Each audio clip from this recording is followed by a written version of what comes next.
materi tentang budaya positif ya. Jadi Bapak Ibu, ini salah satu materi yang sangat luar biasa dan baru ya. Ini biasa diberikan untuk guru penggerak ya. Kebetulan saya lulus kemarin ya, alhamdulillah lulus guru penggerak dan sekarang masih dalam proses pendidikan dan mudah-mudahan nanti ya sampai titik akhir dinyatakan lulus ya pada bulan Maret ya. Tetapi di sini ada beberapa sesuatu yang perlu kita jadikan sebagai pedoman ya. Karena di dalam guru penggerak itu ada 3 saja intinya. Yang pertama, kita diwajibkan untuk berinovasi. Yang kedua, berkolaborasi. Dan yang ketiga adalah berbagi. Bapak Ibu ya. Saya kemarin sempat pesimis juga ya, apakah bisa lulus nanti ya? Kebetulan yang sekelompok dengan saya, teman-teman itu ya para wakil ya, wakil dari SMA 1, wakil kurikulum, wakil semua ya. Jadi alhamdulillah kita bisa juga menyesuaikan ya. Terus apa sih yang didapatkan dari guru penggerak itu katanya kan? Iya. Oh besok jadi leader katanya, jadi kepala sekolah, jadi pengawas ya. Teman-teman semua, obsesinya bukan hanya itu ya. Obsesinya adalah kita mampu mengupgrade ilmu ya. Artinya guru penggerak bisa menjadi pelatih, bisa menjadi istilahnya bahasa Inggrisnya coak ya, untuk guru lain ya.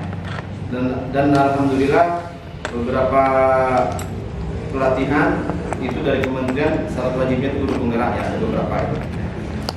Kemudian juga ada yang kegiatan di Bekasi ya selama 4 hari ya. Terus insya Allah minggu besok saya berangkat ke Bali ya. Dalam rangka kegiatan guru penggerak juga ya. Kita ditarik oleh tim Kementerian Pendidikan untuk mengisi materi di Bali ya. Ini mungkin salah satu bonus atau apa Bu sekretaris ya, ada sekian soleh mungkin ya. Akhir tahun kita jalan-jalan ke Bali ya. Artinya Bapak Ibu, saya bukan hanya menyampaikan iming-iming yang tidak masuk akal ya. Artinya memang guru penggerak itu intinya adalah bagaimana Bapak Ibu mampu mengupgrade ilmu ya. Dan itu nanti Bapak Ibu bisa menjadi pemimpin pembelajaran di sekolah yang masing-masing.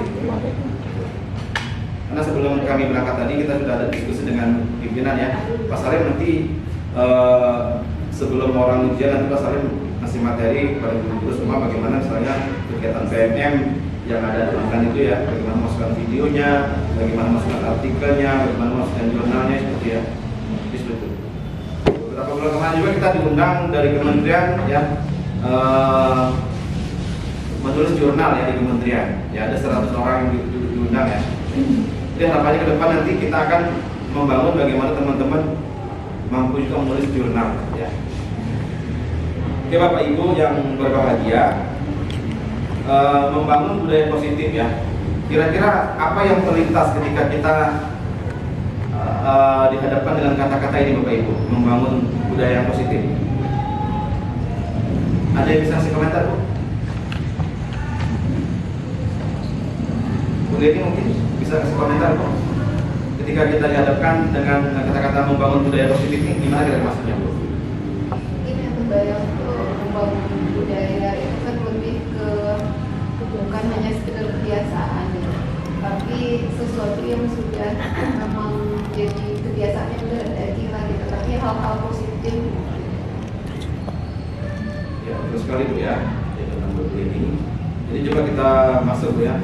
Nah, jadi dari budaya positif ini ada beberapa paradigma yang akan kita bahas Bapak Ibu ya. Yang pertama itu perubahan paradigma. Yang kedua konsep disiplin positif dan motivasi. Terus keyakinan kelas. Yang keempat pemenuhan kebutuhan dasar. Yang kelima posisi kontrol. Terus ada yang terakhir itu restitusi ya. Nah ini yang menarik Bapak Ibu ya. Bapak Ibu, ada sebuah tantangan tantangan bagi kita ya. Apakah guru BK ini akan tetap dipertahankan ya, atau bagaimana, itu tergantung dengan kita ya. Kalau kita misalnya tidak mengambil ilmu, tidak meningkatkan kualitas, ya begini-begini saja. Bahkan kemarin kita diskusi dengan Ketua MGMP yang Kota Padang ya, Pak Salim. Tahun 2025 bisa bahaya posisi kita, Pak Salim. Kalau kita tidak bisa berkualitas, kita tidak bisa eksis, maka posisi kita akan digantikan orang psikolog. Ya. Karena Pak Kusnaldi itu salah satu guru penggerak ya. Dia dari guru penggerak, terus dari fasilitator sampai kepada tingkatan yang tinggi itu yang menilai-nilai bagian apa namanya dia? Pokoknya yang di atasnya itu. Asesor. Ya, asesor. Jadi itu Bapak Ibu ya, ada sebuah tantangan. Ya. Apakah posisi kita nanti akan digantikan oleh orang psikologi, atau kita akan tetap bertahan dengan posisi kita? Nah, pertanyaannya, di mana kita bisa meningkatkan kualitas? Salah satunya, pemerintah sudah membuat sebuah aplikasi kayak yang tadi ya. Di situ banyak praktek baik yang dilakukan oleh beberapa teman-teman di seluruh Indonesia ya. Bapak Ibu bisa mengadopsi. Untuk salah satunya Bapak Ibu silakan ikut guru penggerak ya. Bagi yang honor ya, ini kita kemarin dapat bocoran juga.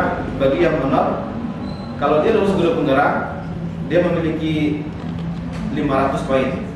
Jadi nilainya akan lebih tinggi, dia akan menjadi P3K ya. Ini informasi dari pusat kemarin ya. Ini harapannya yang honor, walaupun nggak masalah, nggak akan ikut, karena banyak yang honor yang ikut. Nah, Bapak Ibu kita masuk kepada filosofi Ki Hajar Dewantara ya. Ini Bapak Ibu, di guru penggerak kita diajarkan sekali bagaimana pendidikan itu sesungguhnya ya. Nah, kalau di sini dikatakan tujuan pendidikan yaitu menuntun segala kodrat yang ada pada anak ya, agar mereka dapat mencapai keselamatan dan kebahagiaan yang setinggi-tingginya, baik sebagai manusia maupun sebagai anggota masyarakat. Oleh sebab itu, pendidik itu hanya dapat menuntun tumbuh dan hidupnya, kekuatan kodrat yang ada pada anak agar dapat memperbaiki lakunya, bukan dasarnya hidup dan tumbuhnya, ya kekuatan kodrat anak itu. Jadi filosofi Hajar Dewantara ini artinya anak-anak itu tumbuh sesuai dengan kodratnya ya. Kalau dia tumbuh di tanah yang cocok ya, misalnya kita ibarat menanam jagung ya, kalau tanahnya cocok untuk menanam jagung, jagung itu akan tumbuh baik dan berbuah. Kalau nggak cocok, berarti harus cari tanah yang lain.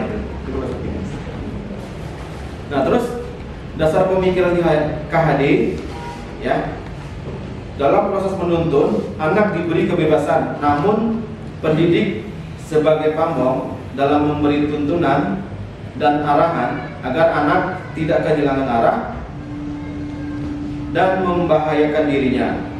Seorang pamong dapat memberikan tuntunan agar anak dapat menemukan kemerdekaan dalam belajar. Anak juga secara sadar memahami bahwa kemerdekaan dirinya untuk mempengaruhi kemerdekaan anak lain. Oleh sebab itu, tuntunan seorang guru mampu mengelola dirinya untuk hidup bersama dengan orang lain, ya, menjadi manusia atau anggota masyarakat. Bapak Ibu ya. Nah, ini Bapak Ibu yang poin merah, ya, yang poin merah itu Bapak Ibu. KHD menjelaskan bahwa dasar pendidikan adalah berhubungan dengan kodrat alam dan kodrat zaman.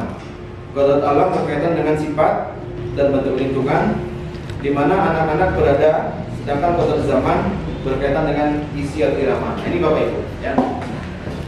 Artinya Bapak Ibu, kegiatan kita, ya, di sekolah itu sedikit Bapak Ibu ya, tetapi anak-anak kita banyak dididik dengan konten-konten TikTok, ya, konten Instagram, yang tentunya itu akan membuat perilakunya semakin berbeda, ya. Jadi kita punya tantangan yang sangat luar biasa. Kalau zaman anak sekarang dia punya TikTok, maka kita diwajibkan juga punya TikTok Bapak Ibu. Ya. Bapak Ibu semua sudah punya TikTok semua ya? Ada yang belum Bu? Nah, yang belum wajib Bu, kita buat Bu. Karena saya juga belum punya. Ya. Nah, jadi apa? Konten TikTok juga bisa diberikan sebagai media pembelajaran Bapak Ibu. Karena kita menyesuaikan dengan kodrat zaman ini kan. Jadi konten TikTok bukan hanya diberikan untuk iklan saja atau orang yang seksi saja Pak ya. Biasanya kan orang yang TikTok itu semuanya isinya kan. Nah, tapi bagaimana konten tersebut bisa memberikan sebuah edukasi yang positif ya. Nah, kita masuk pada perubahan paradigma Bapak Ibu ya. Nah, dalam membangun budaya positif, sekolah dapat menyediakan lingkungan yang positif ya, aman, nyaman, agar siswa mampu berpikir, bertindak, dan mencipta dengan merdeka, mandiri, dan bertanggung jawab. Salah satu strategi yang perlu ditinjau ulang adalah bentuk disiplin yang dijalankan sekolah selama ini, nah, Bapak Ibu ya. Jadi paradigma untuk disiplin di sekolah itu kan berbeda-beda kita ya, di sekolah masing-masing berbeda-beda. Nah, ini kita masuk pada perubahan paradigma Bapak Ibu ya. Ini salah satu teori yang ditulis oleh William Glasser ya. Yang pertama,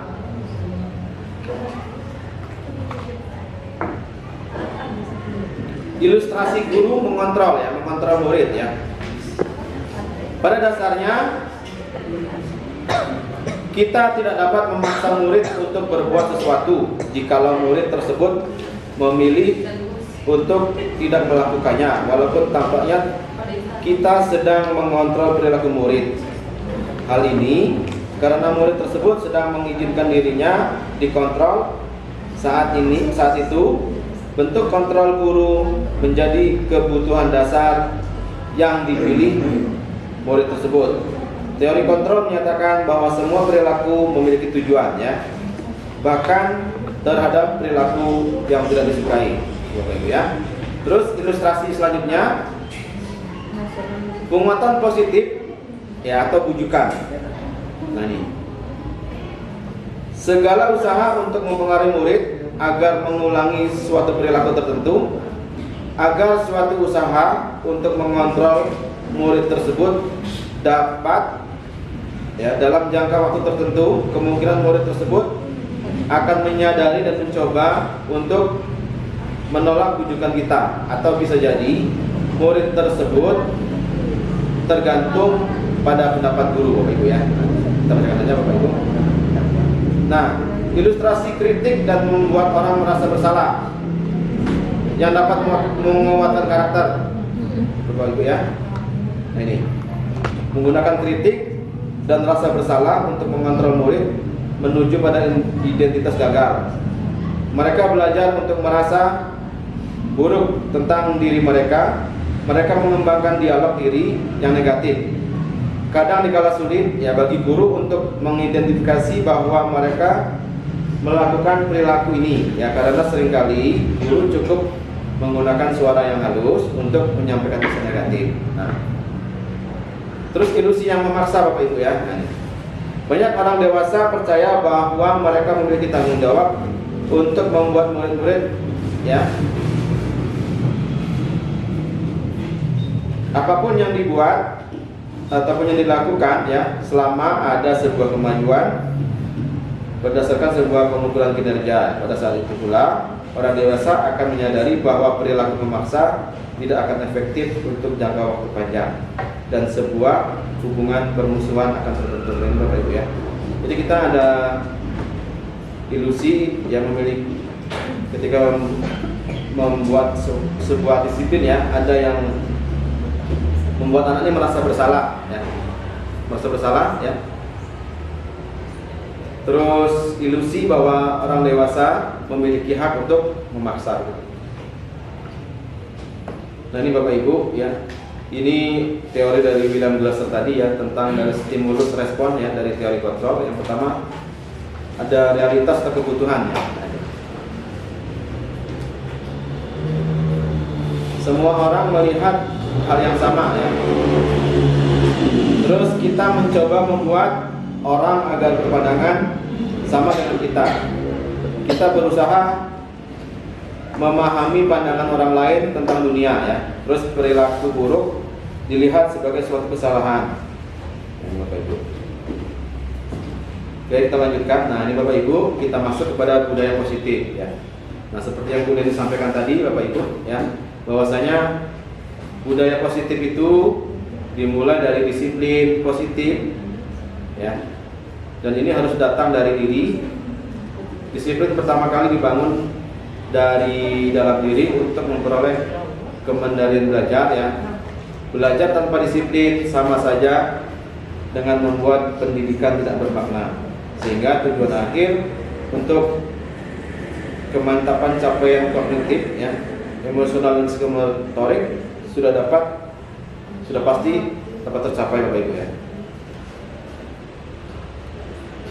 Nah, ini Bapak Ibu, ini materi dari guru penggerak Bapak Ibu ya.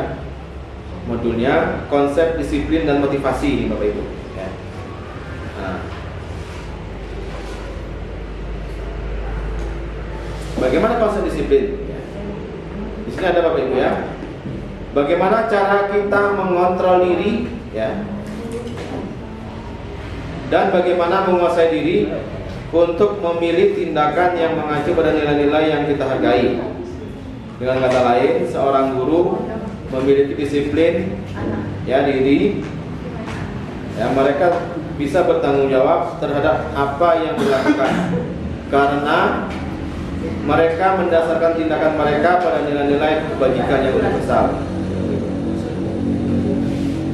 Bisa diikuti Bapak Ibu ya, atau kita diam dulu Bu ya. Nah, terus semuanya berdiri Bu, biar agak ini Bu, agak ringan. Pak, bisa di apa namanya posisinya dirubah dari sana ambilnya. Oke, oke Bapak Ibu, semua berdiri kecuali ibu yang hamil atau ibu yang menyusui ya. Oke, oke Bapak Ibu, kita gymnya.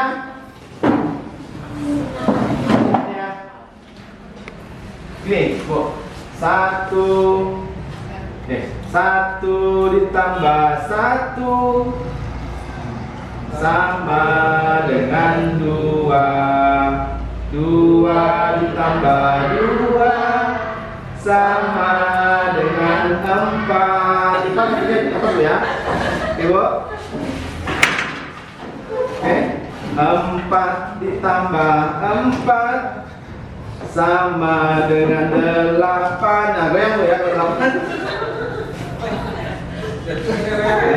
8 ditambah 8 sama dengan 16 berdiri lompat ya. Oke. Bisa Bu?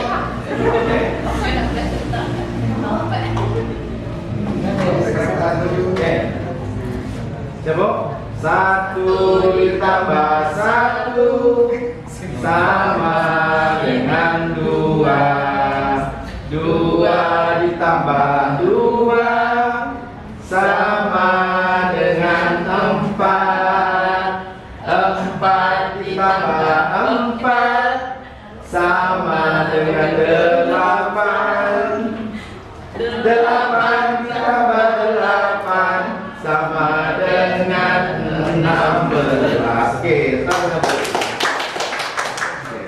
Bapak Ibu ya, supaya lebih mencairkan ya. Nah, kita masuk kembali kepada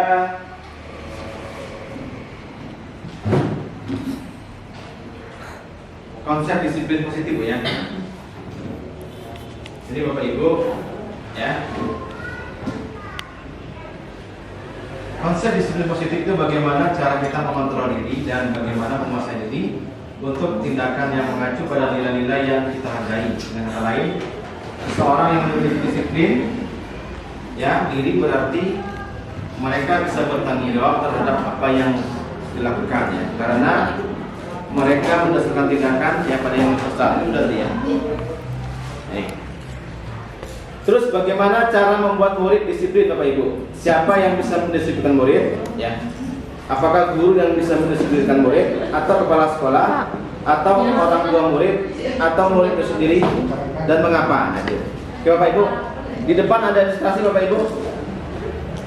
Kalau murid misalnya tidak disiplin rambutnya, biasanya guru BK membantu untuk memotongnya Ibu ya. Untuk memotongnya.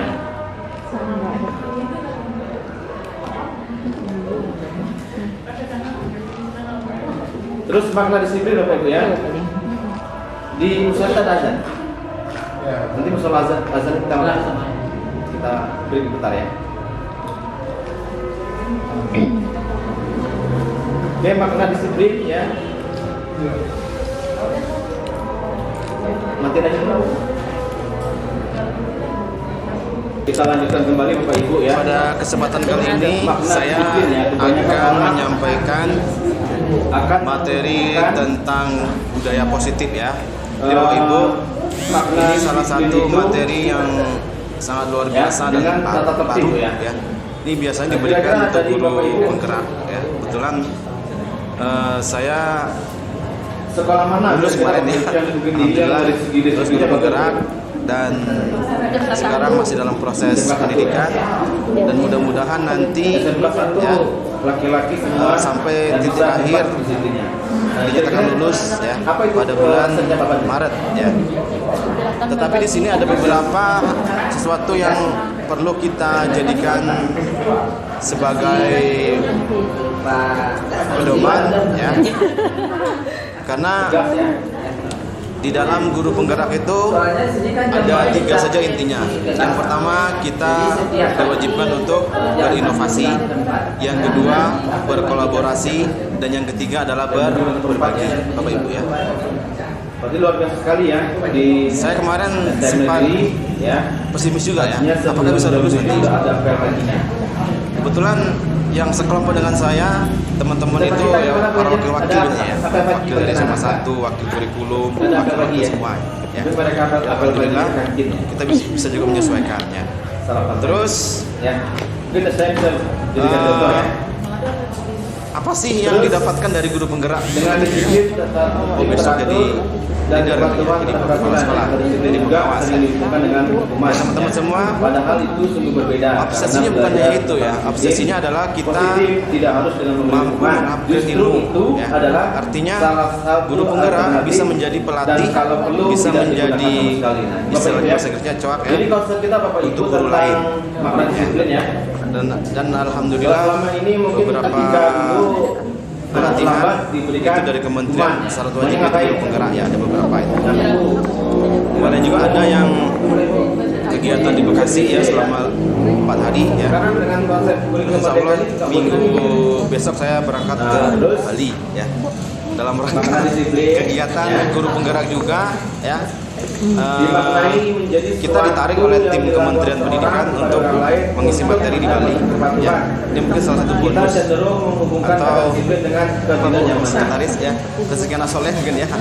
Ya, akhir tahun diajak jalan-jalan ke Bali ya. Nah, Artinya kita Bapak lihat Ibu, terus kehadiran saya bukan ya, hanya sebagai menyampaikan pengarah iming-iming yang untuk menciptakan murid yang merdeka. bilang sakal ya. Salah Artinya satunya memang adalah harus ada guru di penggerak itu disiplin yang kuat. intinya adalah Disiplin yang bagaimana kuat Bapak Ibu dimaksud mampu adalah mengupgrade disiplin ilmu ya. yang dimiliki Dan itu motivasi nanti internal. Bapak Ibu bisa Jika menjadi tidak pemimpin pembelajaran di memiliki sekolahnya motivasi masing-masing. internal, maka kita memerlukan pihak Nah, lain sebelum untuk kami berangkat tadi kita sudah ada diskusi dengan mendisiplinkan kita pimpinan ya. atau Pak Salim motivasi nanti eksternal.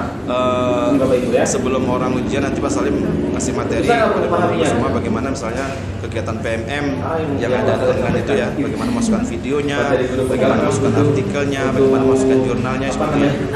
Seperti itu. Butuh Beberapa penelitian bulan kemarin juga kita ya. diundang dari kementerian ya. Nah, menulis dalam jurnal ini, ya di kementerian. Ya ada 100 tujuan orang. kita adalah menciptakan anak-anak yang memiliki Jadi harapannya ke depan nanti sehingga kita mereka akan bisa berpikir membangun bagaimana dengan teman-teman mengacu pada mampu pada juga menulis dasar jurnal, yang ya. universal ya. Motivasi ini. Oke Bapak Ibu yang berbahagia, Ini Bapak Ibu. membangun budaya positif ya. Kira-kira apa yang terlintas ketika kita untuk menghindari dihadapkan dengan kata-kata ini Bapak Ibu, membangun budaya positif. Akan terjadi apabila Ada yang bisa saya kasih komentar Bu? tidak melakukannya. Apa kira-kira Bapak Ibu? Ada yang bisa kasih komentar? Bu Leni mungkin bisa kasih komentar Bu. Ketika kita dihadapkan dengan kata-kata membangun budaya positif ini, gimana kira-kira maksudnya? Atau hukuman. Yang kedua, untuk mendapatkan imbalan atau penghargaan dari orang lain, apa yang akan saya dapatkan apabila saya melakukannya. Terus untuk menjadi orang yang mereka inginkan dan menghargai sendiri dengan nilai-nilai yang mereka percaya Sekali, akan Bu, ya. menjadi orang yang seperti apa yang Coba kita bila masuk saya ya. melakukannya. Nah, Nah, Bapak Ibu, Jadi dari datang budaya positif ini ada beberapa paradigma yang itu pilihannya mana Bapak Ibu? kita Yang bahas satu, Bapak dua, Ibu ya. tiga. Yang pertama itu perubahan paradigma, yang kedua konsep disiplin positif dan motivasi. Terus keyakinan kelas. Yang keempat, pemenuhan kebutuhan dasar. Yang kelima, posisi kontrol. Terus ada yang terakhir itu restitusi. Nah, ini yang menarik Bapak Ibu. Ya. Bapak Ibu, ada sebuah yang ketiga untuk menjadi orang yang tantangan bagi kita ya. Apakah guru BK ini akan tetap dipertahankan? Yang mereka percaya Ya, atau bagaimana itu tergantung dengan kita ya. Kalau kita misalnya tidak mengupload ilmu, tidak meningkatkan kualitas, ya ini saja ya. Bahkan kemarin kita diskusi dengan ketua MGMP yang Kota Padang ya, Mas Salim. Tahun 2025 bisa bahaya posisi kita, Pak Salim. Kalau kita tidak bisa berkualitas, kita tidak bisa eksis, posisi kita akan negatif orang psikolog. Pimpinan atau teman sejawat itu bisa memberikan nilai yang benar kita. Karena Pak Gusnaldi itu salah satu guru penggerak ya. Dia dari guru penggerak, terus dari fasilitator sampai kepada tingkatannya yang tinggi itu yang menilai-nilai ya, menilai itu bagian apa namanya itu ya. Pokoknya paling yang di atasnya itu ya. Asesor, nah sampai kepada asesor ya. Jadi itu Bapak Ibu ya, ada sebuah tantangan ya. Apakah posisi kita nanti akan diganti